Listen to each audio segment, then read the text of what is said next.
Why do people gravitate toward you? I would like to think it's because I'm relatable to them.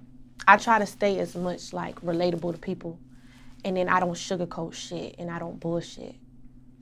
So I would think that's why people like me. Like, and I would hope that's why people like me. You know?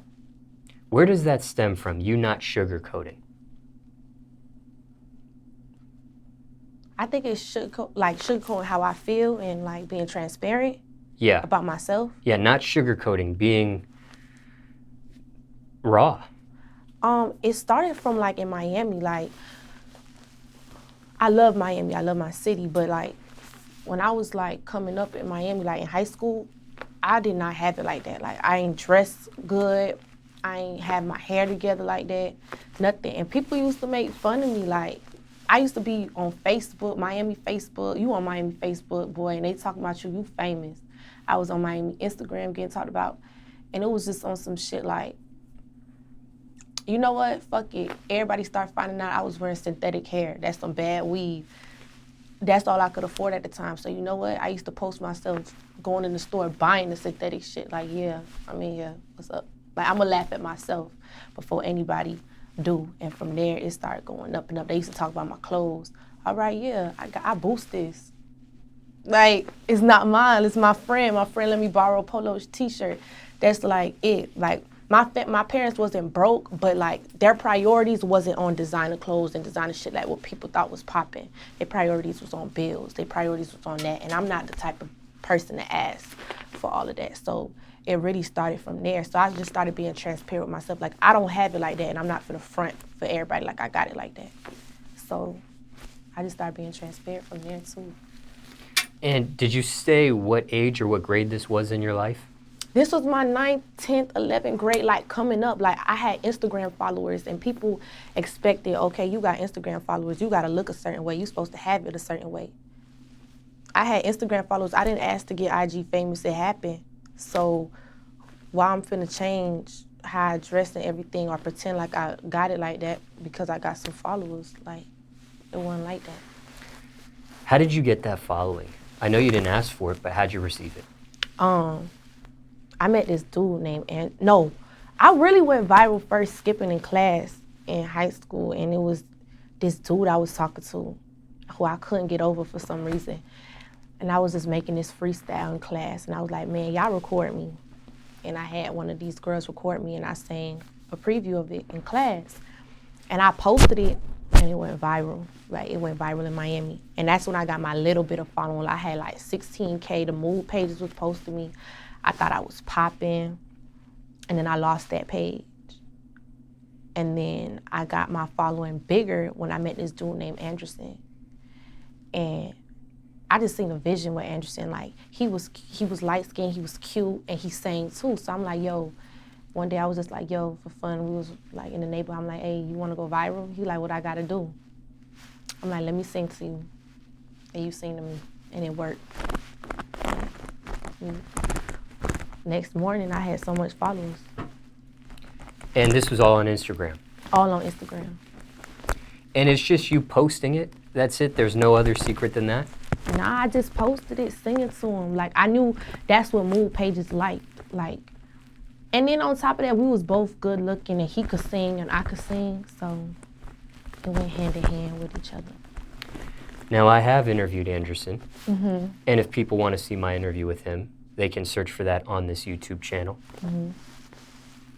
When it comes to your immediate family, are you the most raw when it comes to not sugarcoating? Nah. My brothers like that too. Like, my brothers, they don't sugarcoat nothing. My mama too. Like, well, my mom was a little bit more reserved. She feel like I should be more of a lady, a little bit. And I feel like I'm a good balance of a lady and I'm a good balance. Like, I'm still growing up, but my sisters too, like, we don't sugarcoat nothing. You either like it or you don't. Have people ever tried to take advantage of this? Your rawness, the fact that you don't sugarcoat. Have people ever took this for a weakness? I be feeling I be getting tried a lot, but not because of that. I be getting tried because certain situations, but how my loyalty built, I don't speak on shit. Like, I be getting tried, like, a lot, but I don't care. Like, that's what most people, my friends, my close friend nerds, is because I have this nonchalant attitude sometimes, but I just don't care sometimes to even speak on it, or like I don't sit back and tell my side of the story. Like, I just let it happen. Or maybe because nobody figured to ask my side. I don't know.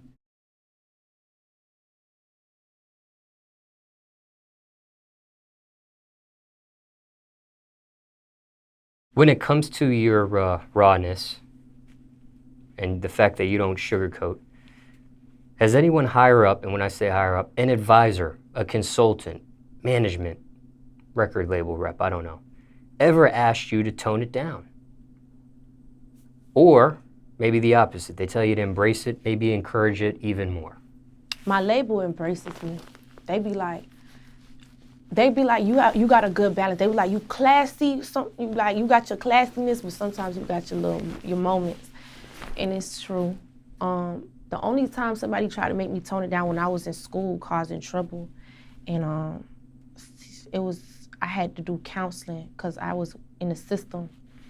So I had to do, something happened and I got in the system, and I had to do counseling, like therapy for 90 days. And I had to take therapy, and the therapist they gave me was trying to really get me to calm down and tone it down in high school.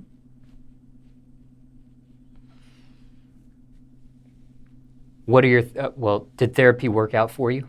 I love therapy, but I was finessing her ass. Like, I wasn't talking about my real problems. Like, I was telling her stuff that made her think that I was, but I was just telling her about my day, like what I did in school, or about a different boy that I was feeling, or like, and she would help me with some of my problems, but the problems that I wanted her to help me with, whatever I felt like opening up to about. But why weren't you truthful with her? Why'd you finesse her? I didn't know her. And at the time, it was like at the first beginning stage of the therapy, I'm like, why am I here? But then I just started loving just to talk to her, like, about everything. But the problems that I really wanted to talk about, I didn't feel like talking to her about it. That was just Pandora's box. Like, that's just opening some shit that I don't even want to deal with.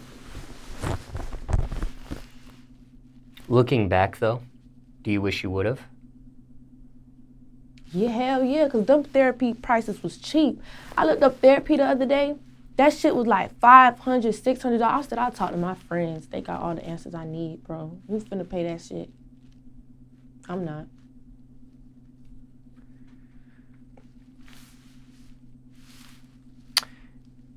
Is this rawness, the fact that you don't sugarcoat, displayed in your music? Yeah, I tell my business in my music. Well, now, the old music I used to make, that was just like my friends' like experiences. Some, like the heartbreak was mine, but I used to make a lot of sexual music, and I wasn't having sex. So, but now my music, yeah, it's about me. And at what age or at what song, and publicly that people have heard, and at that point after, is really you? The first song I came out with, Feelings, about the dude who I couldn't get over, was like really it. That's it. Can't Get Over You. That was about somebody too, but I threw a sexual line in there. Anything sexual lines, I wasn't doing it. It was just like, that's what was going around. That's what my friends was going through too, and it was like every song had a sexual line. So I was like, man, let me just throw a little something.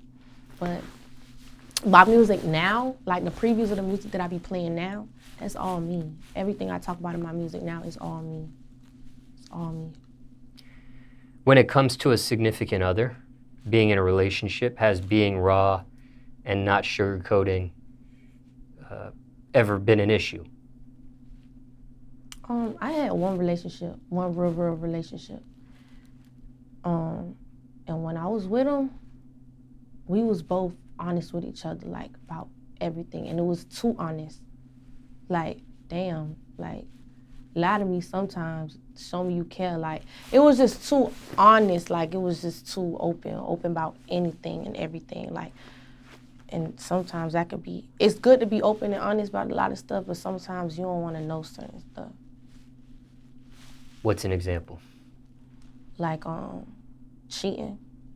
You don't want to know if your partner or if who your partner cheated on you with was worth it. You don't want to know that. But how I am, I say I don't want to know that, but I want to know that. Like, you got to tell me or I'm not going to respect you ever.